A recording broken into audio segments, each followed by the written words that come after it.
Ramadan tiba, Ramadan tiba, Ramadan tiba. Bila tiba Ramadan, siang tak boleh makan. Bila tiba Ramadan, siang tak boleh makan.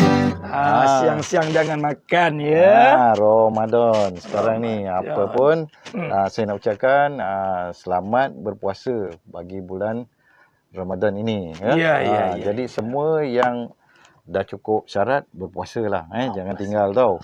Okey, dan saya nak ucapkan terima kasih kepada semua yang menonton channel ini, dan ada yang tanya kenapa episod 9 agak lambat disiarkan. Okey, ini sebenarnya punca dia partner saya ni. Katanya ada buat kerja part time. Macam itulah saya. Minta maaf. Saya ni kalau bila masuk Ramadan ni memang busy. Saya akan menjalankan kerjaan part time turun-temurun. Dari kecil saya buat dah sampai besar ni. Sampai sekarang? Wah, bagus ni. Tahu bisnes apa saya buat tu? Bisnes apa ni? Cuci pinggan kat masjid lepas moreh. Orang datang moreh makan berbuka tak habis apa semua. Kita cuci lepas tu. Dari kecil dulu kita buat benda ni sampai sekarang kan. Tapi yang specialnya dulu payment biasa RM30 lah kan. Sekarang ni dah besar ni. Kita tak kisah sangat payment lah kan. Kita ikhlas. Dia ikhlas tau. Dia macam bersedih juga. Ikhlas. Okey. Mungkin dengan cuci tu kita ada buat satu villa dekat syurga, kita tak tahu. Tak tahu. Ni macam saham akhirat lah kira. Saham akhirat. Okey. Tu kita berdakwah. Tanggungjawab kita. Tapi berdakwah mesti kena yang benar. Pasti.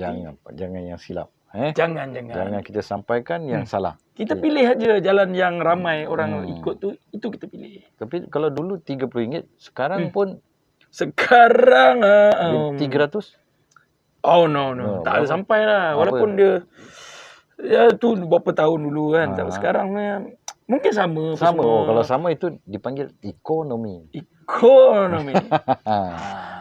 Tapi yelah, dia tak boleh lawan kemeriahan zaman dulu kan. Kemeriahan tu dah jadi kenangan kebanyakan.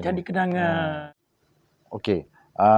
Kali ni kita nak jawab beberapa soalan yang diutarakan oleh kita punya pengikut dekat akhirnya ada juga sesi jawab soalan. Ada sesi jawab soalan. Sebab kita tunggu soalan. Kan kita nak terus bagi jawapan. Kan? Memang kita sengaja kumpul lah, dan kita cari soalan-soalan. Okey, ini ada soalan datang daripada Hafizul Hilmi. Hafizul Hilmi, apa khabar? Okey. Hafizul Hilmi tanya, harap Abang Musa boleh kongsikan bagaimana ahli kumpulan Aziz boleh dapat kepercayaan nama-nama besar dalam industri muzik negara sebagai sessionis walaupun baru berumur awal 20-an. Adakah waktu itu negara kekurangan talent atau memang bakat mereka ini memang terlalu luar biasa? Sebenarnya kami dapat kepercayaan bukan daripada semua penerbit. Sebab ada penerbit tertentu saja yang sudi untuk jemput kami sebagai sessionis. Jadi memang nampak macam tu dalam arena muzik kita ni. Dia macam ada team. Ada team. Kalau katakan komposer ni, ini line up dia. Kalau komposer ni, dia line up dia yang ini. So jadi dia sebenarnya untuk keserasian sebenarnya. Keserasian dan kalau macam talent baru tu satu eksperimen sebenarnya kadang-kadang. Pakai kita waktu tu kan. Jadi dekat situlah sebenarnya tak mudah juga nak dapat kepercayaan orang ni. Tapi bila dah dapat tu, cuba kita try buat sepenuh hati, buat yang sebaik mungkin. Macam tu lah. Contohnya siapa tu? Contohnya kalau komposer yang team tadi tu. Adakah macam contoh Along main untuk album yang Ajay produce ke apa macam tu contohnya? Masa tu Ajay pun tak produce lagi. Okey. Bukan senang. Macam saya pernah tuliskan dulu Ujang waktu dia mula main drum pun dia tak banyak dapat session work. Makna waktu tu banyak lagi pemain drum yang senior yang mengisi tempat tu. Jadi Ujang tu tak ada dalam list lagi. Jadi bila lepas tahun 98 Ujung 8 tak saya, 98-99 baru dia ada sedikit sebanyak, baru mula dipanggil untuk persembahan tu, persembahan ni. Mula-mula sebagai sessionist, lepas tu sebagai pemuzik undangan untuk artis tu, artis ni lah. Jadi ambil masa juga, bukan terus buat boleh terus jadi pemuzik undangan. Ambil masa juga, macam Ujang, Along, saya kan. Macam saya, kalau kita nak tengok ni ranking kita tu kadang atas kita tu banyak lagi. Macam contoh kalau saya pemain bass, atas saya tu ada banyak lagi pemain bass yang hebat. Dia akan pilih yang terbaik dulu. Kemudian gitaris lagi ramai lah. Kan? So jadi sebab tu tak mudah. So jadi kadang-kadang kita ni ada macam eksperimen oleh Cikgu LY kadang-kadang panggil kita dorang dulu kan untuk session. Itulah. Daripada situ dapat sedikit banyak memperkenalkan kami kepada sebagai pemuzik undangan. Betul lah tu. Sebab saya ingat lagi memang tahun 90-an hujung tu barulah kita nampak Ujang masa tu konsert apa saya tak ingat. Dia main untuk Amok kan. Macam tu. Padahal kita tak nampak nama dia pakai Ujex masa tu. Ya, dia kena sebab kita kena aware dengan kontrak yang ada. Kontrak. Jadi sebab tu dia kadang-kadang dia kena pakai nama ni, kena nama tu, dan kena sembunyi wajah, tak boleh tunjukkan diri sebenar sebab dia bukan pemuzik bebas. Dia artis yang dah ada kontrak. So jadi dia tak boleh bila persembahan pentas dia mengaku diri dia yang itu asalnya. Tak boleh. Dia makin dalam pula lah. Jauh. Kita orang kaji benda ni sebab kita orang ni pun dah pernah melalui kena injangsi, kena ada kes mahkamah kan. Jadi kat situ belajarlah sedikit sebanyak perkara-perkara yang akan menyebabkan kita susah di kemudian hari. Macam tu. Ini satu pengetahuan baru untuk saya dan semua lah.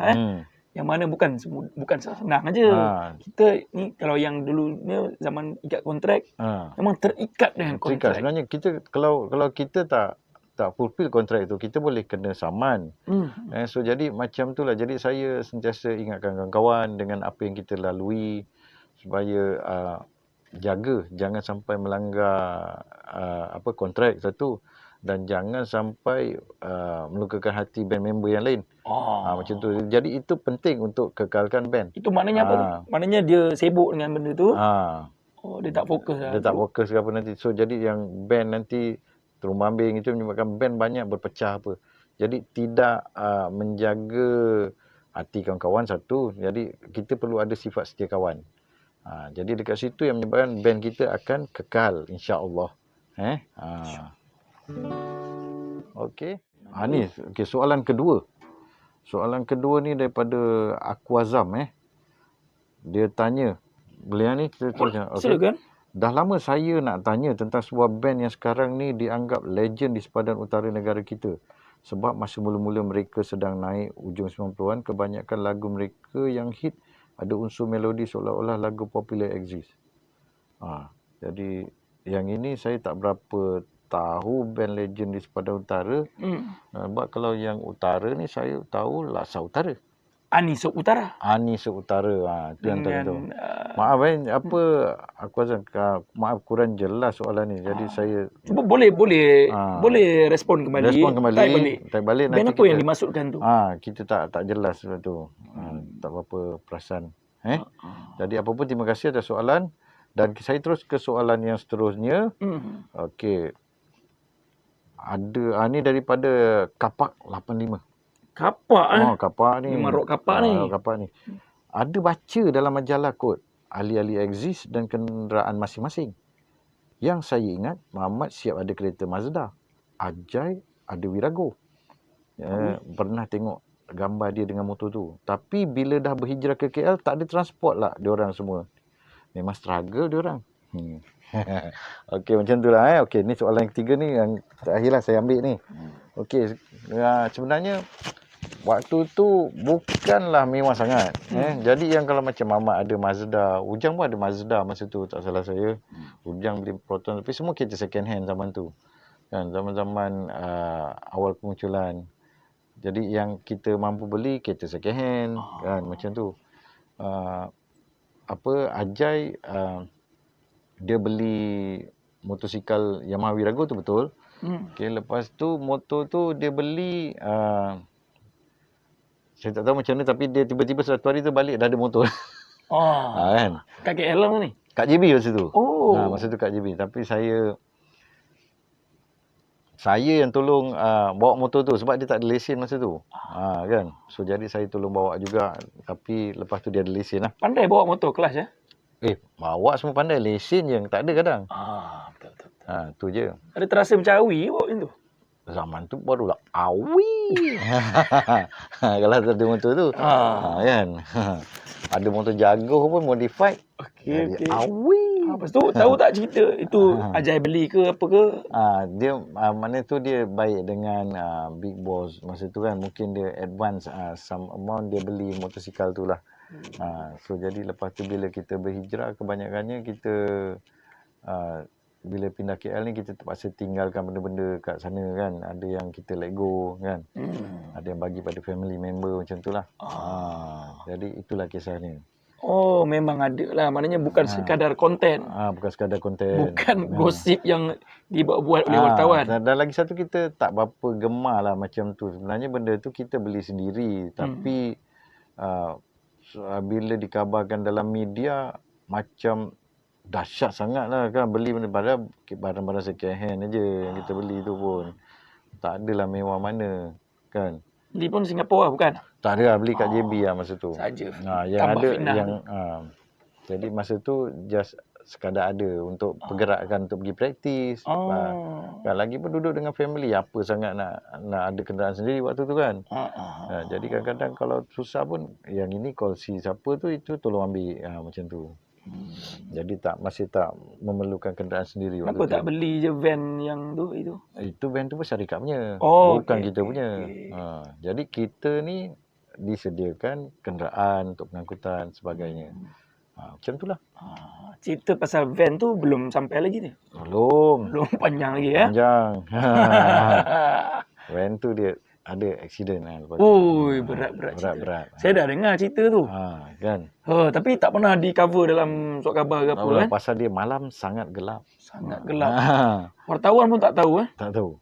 Ada sikit lah, ada majalah yang keluar siarkan. Misteri. Agak misteri lah. Tu next time kita ceritakan. Next time lah kan. Kita layan cerita puasa gelok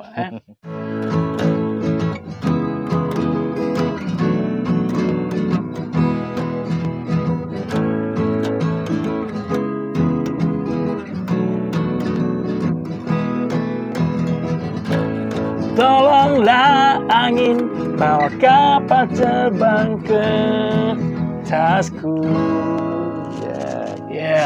Kenapa main lagu ni?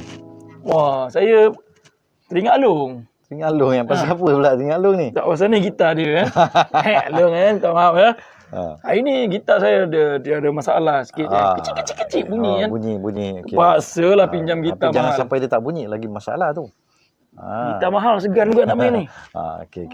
Terima kasih pada Alung. Terima kasih dong. Pinjamkan gitar ni. Dia ada show ke apa tu dia on the way katanya. On the way. Dia ada. Alhamdulillah. So okey. Apa bila cakap pasal Alung ni saya teringat dalam bulan Ramadan. Kisah pasal Alung. Okey. Saya teringat lagi masa tu first Ramadan tinggal bujang di Kuala Lumpur. Tahun pertama Ramadan lah. Tahun pertama menghadapi Ramadan ketika tinggal bujang. Sebelum ni tinggal dengan family dengan ni tahun berapa ya? Ni tahun 95 masa tu. Ni tahun 95 bila dah tinggal sendiri lah. Jadi masa tu kita tinggal dekat Selayang. Yang selalu saya ceritakan lah, kita punya apartment tu jauh ke dalam. Okey. Kan? Dalam ada komen-komen tu, diorang ada sebut nama apartmen tu. Boleh kongsi ke? Saya biar diorang teka dulu. Dia kata ada hadiah. Dekat masjid lah apa. Ada yang betul, ada yang tak betul sebenarnya. Kan? Tapi saya biar aja dulu. Saya seronok baca. Teka sampai berjaya. Okey. Sebenarnya bila saya ingat tu satu hari tu, bila puasa ni kita sahur malam. Dan kadang-kadang beli nasi tu pun masa buka puasa tu kita dah beli untuk sahur kan. Bila tinggal bujang ni macam tu. Kalau nak masak sendiri kadang masa macam tak sempat kot rasa kan. Ataupun malas lah senang cakap. Tapi bila dah sendiri tu kita orang buatlah benda ni jadi amalan biasa kan. Amalan biasa. Ada satu hari tu tau. okay, dia ada macam ni. Kita masa first buka puasa tu ataupun ada bazar Ramadan dekat-dekat taman perumahan sebelah tu kan. Jadi masa mula-mula tu pergi beli, saya beli kuih ni katakan masa zaman tu saya ingat masih lagi RM1 dapatlah 5 macam tu kan. RM1 dapat 5. Saya beli RM1. Nanti Alung beli yang ni RM1. Ujang beli ni RM1 masa tu kan. Lala bila buka puasa, lambat-lambat pula kuih. Belum lagi ajai lagi semua kan. Jadi rasa terbanyak sangat beli makanan ni kan, kuih muih ni. Jadi lepas tu bila masa lapar tu tengok macam semua boleh makan. Lala macam banyak yang tersedai kan. Makan sikit pun dah tak lalu dah nak makan. Sejak hari itulah saya jadi macam ada satu idea. Bila saya nampak kuih yang saya nak rasa je, saya akan beli satu je. Boleh? Boleh. Kita boleh minta kat Acik tu? Kadang Acik tu cakap ni RM5. Kak, kalau satu berapa kan? Kalau satu ambil lah ni. Kadang dia cakap 3 porsi macam tak apa Kak, saya tak kisah kan. Tapi saya nak satu je sebab saya nak tahu dulu rasa dia macam mana kan. Nanti kalau memang sedap, besok datang belilah. Repeat order. Tapi bila test market ataupun nak test rasa tu, saya beli satu je dulu. Kuih ni satu, kuih tu satu kan. Tapi saya pun tak beli banyak. Saya dah mula cerdik sikit, saya beli 3. Sebab saya takut dria rasa saya nanti tipu kan. So jadi bila dah makan tu, makan 3 saya ingatkan A, B, C yang mana okey. Gerai pun berlainan. Walaupun kari pap. Ni kari pap angin, ni kari pap sardin, ni kari pap kentang kan. Jadi antara tu pun 3 gerai yang berlainan saya ambil. Jadi maknanya satu untuk uji yang mana sedap. Kan? Typical tu. Typical tu. Bukannya kita berkira takut membazir. Tapi sebelum tu dah membazir. Kan itu yang dah beli RM1. Sebelum ke bazar tu selalu bikin apa time siang tu? Time siang kadang-kadang ni kita duduk rumah praktis sendiri-sendiri kan, secara juga. individual kan. Okey, nak cerita ni bila sebut pasal Alung ni tadi, kita balik semula ke sini. Okey, satu hari tu macam bila saya dengan Alung ni dah praktis semua kan dekat rumah secara individual. Jadi masa tu saya perasan Ujang dengan Ajai dah keluar awal macam tu. Ke mana diorang tu? Mungkin dia ikut ada kawan-kawan lain lah keluar ke apa kan. So jadi tinggal saya dengan Alung berdua dekat rumah. So jadi tinggal berdua dekat rumah, cadangnya macam petang nanti pergi bazar lah macam biasa kan, beli makan. Tapi masa tu dah macam letih. Lebih kurang dalam pukul 4:30 petang macam tu kan. Saya dengan Alung macam kita tidur sekejap Alung kan. Saya pun dengan Alung tidur. Makna bila tidur tu tak tahu rupa-rupanya bila saya terjaga tu bukan waktu buka puasa. Saya tengok jam dah pukul 8 malam. Macam tu. Jadi saya kelagabut, saya kejut. Alung, bangun kan. Kita belum buka puasa lagi. Alung pun geram basuh muka apa semua kan. Kita orang siap-siap minum air dulu dekat rumah, air kosong apa. Lepas tu pergi jalan kaki pula, pergi tempat makan. Macam tu tau, punya ambil masa tu saya rasa nak dekat pukul 9 baru sampai kedai makan. Baru makan malam. Itu antara peristiwa yang saya tak lupa lah. Maknanya saya dengan Alung tu tidur daripada sebelah petang tu bawa ke malam dah. Sebaik tak bawa terus sahur. Itulah saya kalau nak menilaikan pahala tu, nak bagi pahala lebih ke nak bagi kurang? Tu lah. Macam mana tak? Sebab yelah tidur tu dah makruh kan. Tapi puasa lebih tu patutnya ada ganjaran lebih. Ada ganjaran lebih sikit. Jadi pada fikiran saya tak apalah, budak-budak kan. Budak-budak muda. Lepas tu tak ada yang mengejut. Yang dulu tak ada handphone kan. Tak ada handphone. Tak ada nak call semua kan. Masa tu zaman telefon rumah je. Telefon rumah pun tak bunyi masa tu. Sedar-sedar dah gelap dah. Kalau bunyi pun sebenarnya kita tak dengar lah. Rumah tu ada PTS semua? PTS ada. Ada mesin basuh semua ada. Tak ada kan, tak ada makanan sebelum tu tak ada? Tak ada. Aduh, tak simpan. Memang bila masa tu dah selalu pandai berjimat lah kan. Tak ada beli ekstra dah cerdik. Macam Kalau nak try beli satu macam tadi saya cakap kan. Kalau dah tahu benda tu sedap baru simpan banyak-banyak. Tapi itu pun tak adalah nak lebih-lebih kan. Orang bujang. Gitulah ragam orang bujang di Kuala Lumpur ya tuan-tuan dan puan. First time raya berjauhan puasa berjauhan. Raya balik. Tak ada pernah tak balik ke apa? Pernah. Tu simpan nanti. Itu simpan. Okey. Ku mengharapkan Ramadan kali ini penuh makna. Ini lagu Manbai. Masa tu rapat dengan Manbai tak? Manbai. Masa tu tak apa. Manbai ni masa dia aktif susah nak rapat dengan dia. 95 tu dia top dah tu lagu Kau Ilangku. Ingat senang nak jumpa Manbai. Susah Betul top dia. Masa ada solo Kau Ilhamku memang meletup. Gitulah. Selingan kita. Kita kan master of selingan. Okey. Maliga yang terbina, hilang kegemilangan, api cinta menyala pun terpadam.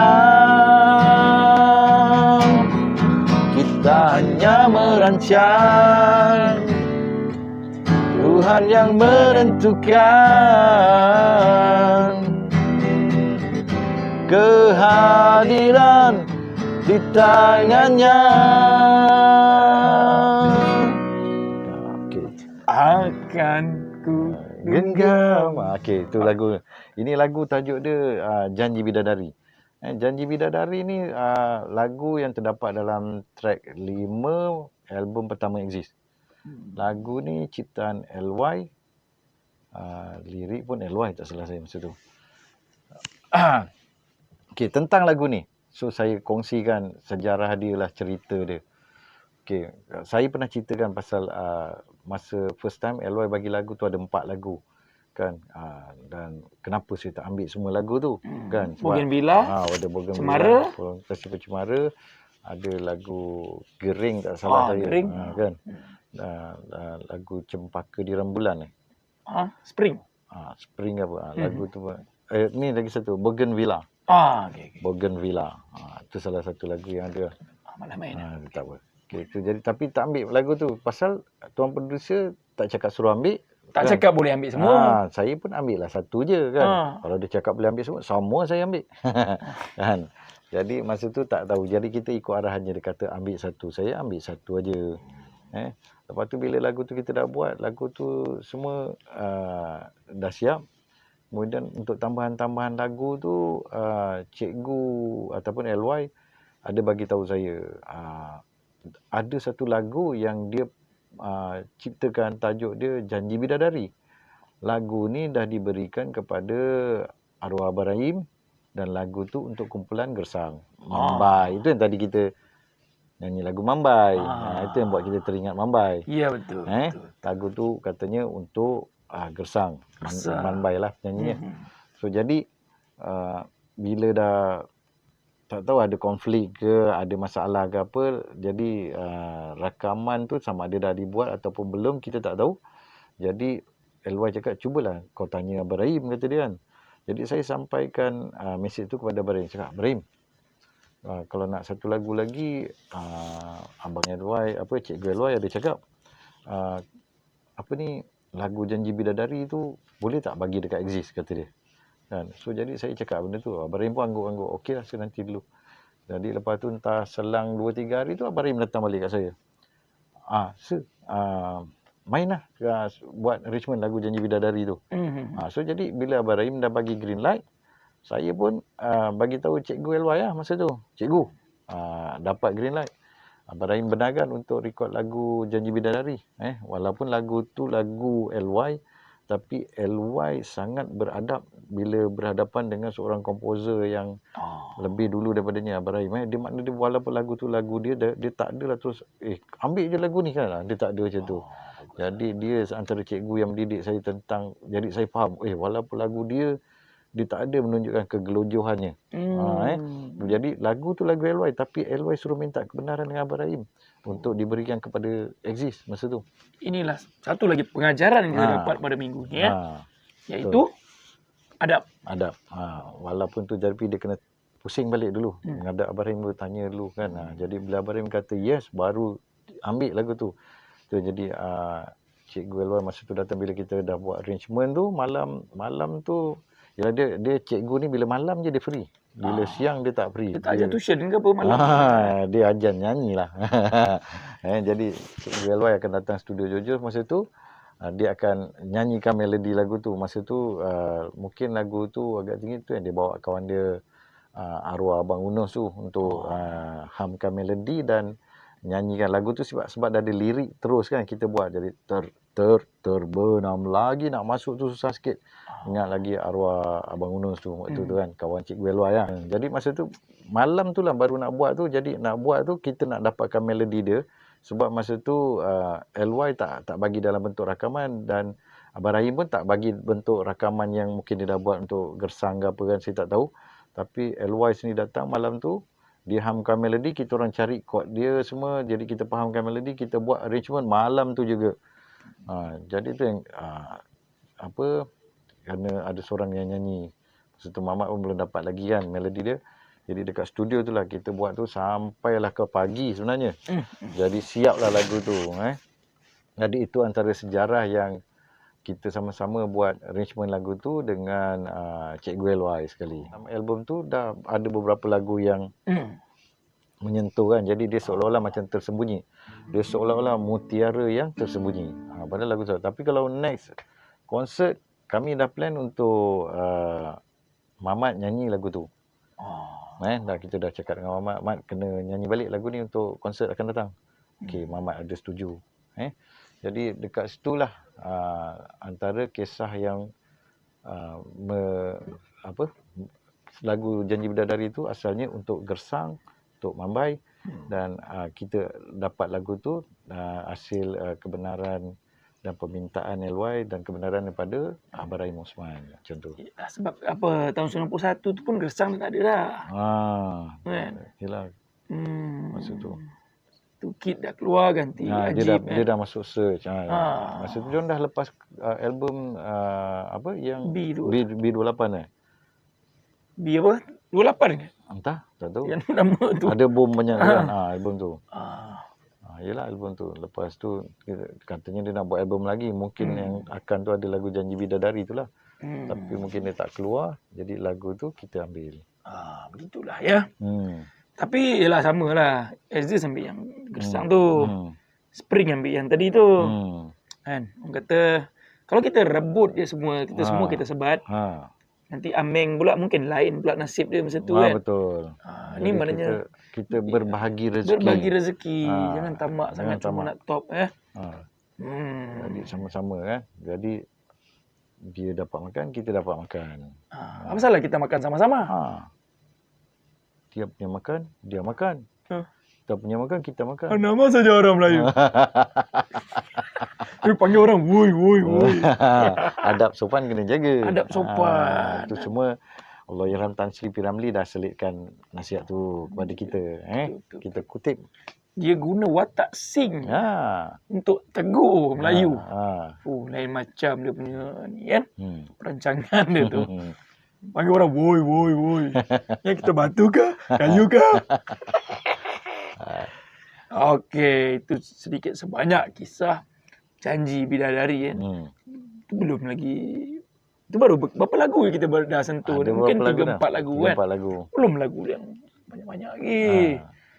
Setiap lagu tu ada dia punya kisah dia lah. Ada kisah lagi. Jadi kalau nak tahu kisah lagi, tanya. Kalau menarik perhatian kami, kita akan bacakan lah. Kita bacakan. Begitulah tuan-tuan perempuan ya. Episod kita pada minggu ni. Episod berapa tu? Episod ke-9. Ke-9 dah. Diam tak diam 9. 9 maknanya mungkin dah 8 minggu kita bersiaran ni kan. Ini adalah satu perjalanan yang panjang. Kita rancang ni sebenarnya dah lama juga.